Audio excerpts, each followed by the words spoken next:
And welcome back to the Michael Cohen Show on our continued journey to 500,000 subscribers. So hit subscribe, watch, comment, keep the comments coming, and share with your family and friends because the nonsense, it doesn't stop. For example, Karoline Leavitt today held a presser, literally just an hour ago. And boy, was it elusive. I mean, we've been waiting to hear if Trump is going to declare war against Iran. And of course, Leavitt told the press he'll make a decision in 2 weeks. It's like from the movie, what's it called with Tom Hanks? The Money Pit. 2 weeks, 2 weeks. 2 weeks? 2 weeks? You sound like a parakeet there. 2 weeks, 2 weeks. Play the clip. That news, I have a message directly from the president, and I quote, "Based on the fact that there's a substantial chance of negotiations that may or may not take place with Iran in the near future, I will make my decision whether or not to go within the next 2 weeks." That's a quote directly from the president for all of you today. So we'll kick it off for questions here in our new media seat. We have Yeah, here's the problem.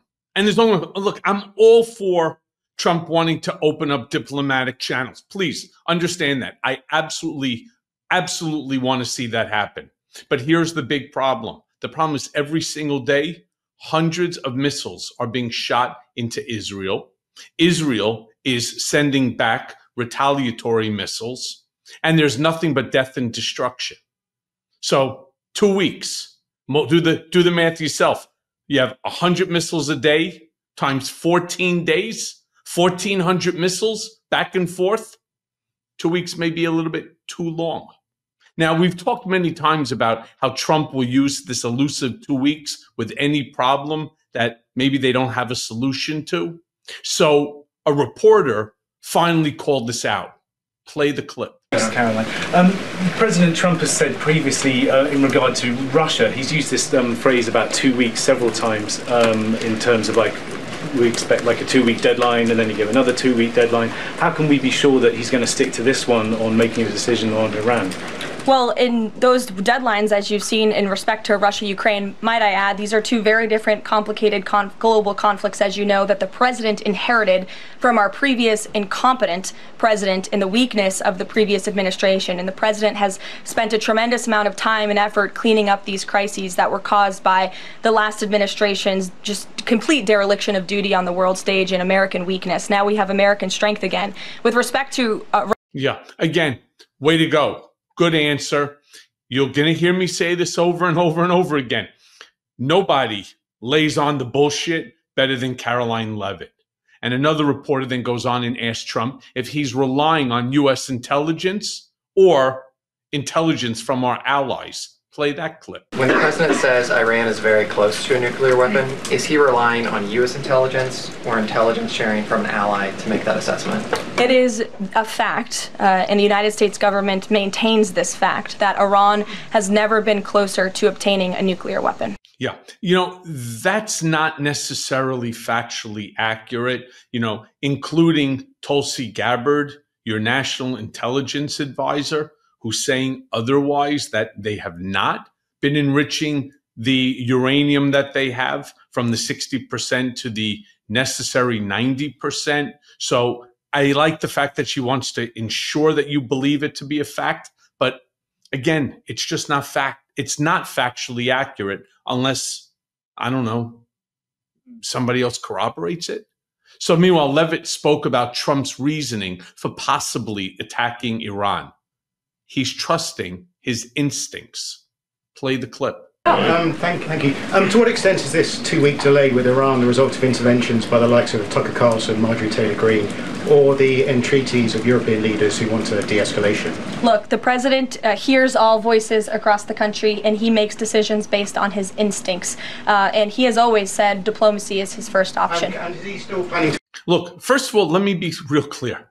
You don't predicate national intelligence, you don't predicate war, possible war, based on instinct. You're supposed to predicate it off of information.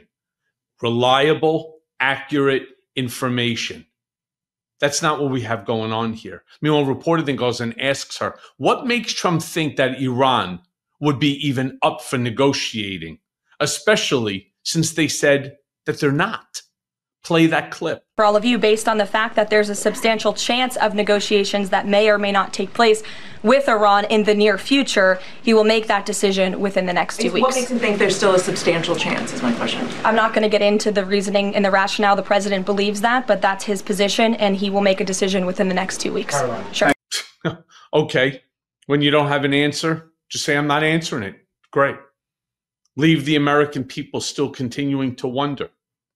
Now, another reporter then asked why Steve Witkoff isn't involved. Play that clip. Clear. Iran can and should make a deal. We sent a deal to them that was practical, that was realistic, or they will face grave consequences. Why is Steve Witkoff not participating in the talks this week?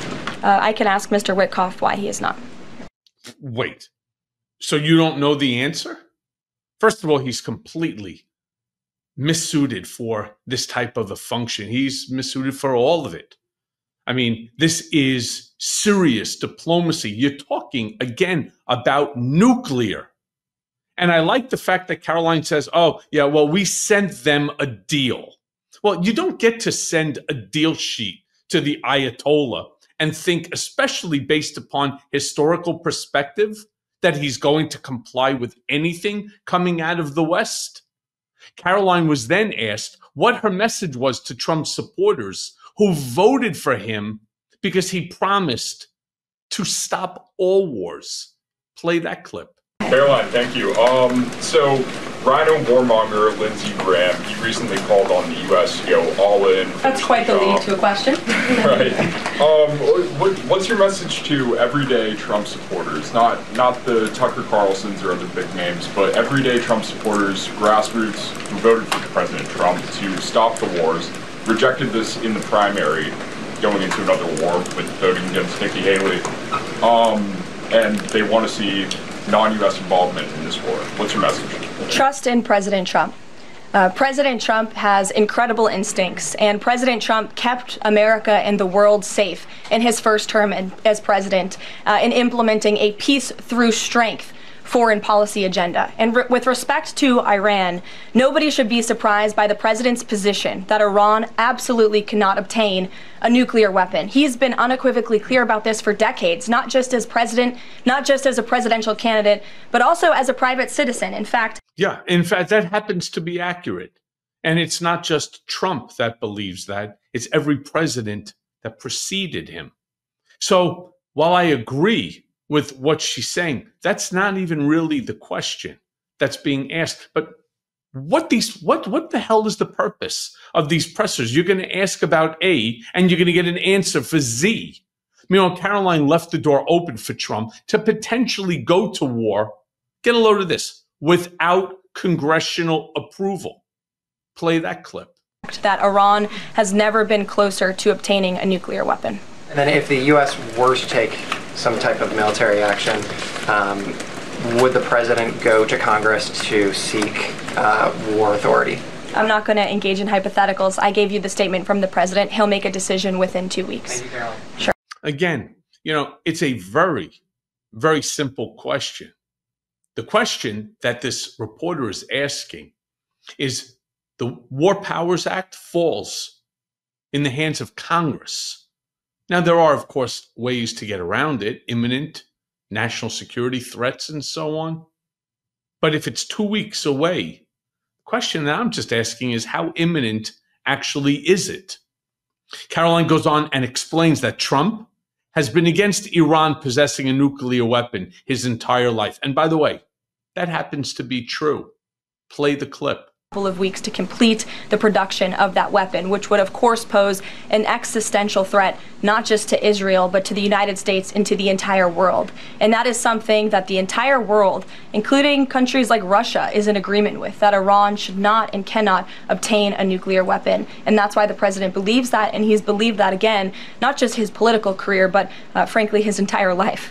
So it Michael. sounds like it's the former, just to be clear. Correct. They have the components. Okay, Correct. thank you. Michael. Caroline. I'd really like just to sort of clarify something here. We don't know that what she just said about Russia is true. Many of these missiles came from Russia, came from China. So the statement that Russia believes that Iran should not be nuclear, I'm not certain that that's true. And finally, in other news, a reporter brought up the fact that today happens to be Juneteenth. I was just curious whether or not the president would be commemorating this holiday. Play that clip. Just one more on Juneteenth. Does the president plan to commemorate the holiday today or make any comment on it? I'm not tracking his signature on a proclamation today. I know this is a federal holiday. I want to thank all of you for showing up to work. We are certainly here. We're working 24/7 right now. Nikki, go ahead. Actually, that was my question. Will he plan to mark Juneteenth in any way, either today or with an event later on, maybe next week? Sure. I just answered that question for you. Go ahead. Thank you very much, Caroline. Again, the answer to that would be no. But you know, in my Substack of today, I actually talk about this entire topic of Israel with Iran and the United States. And I begin this article, which of course I called "The Intelligence Community Isn't That Intelligent." And I say, let's be honest here. The words Director of National Intelligence Tulsi Gabbard were never supposed to be uttered outside of a Saturday Night Live sketch.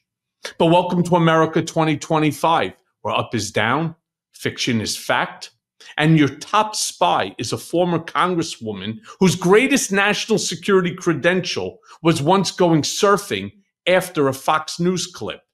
Now, I don't say this to be mean or cruel. I say it because this is serious, because right now, the stakes couldn't be higher.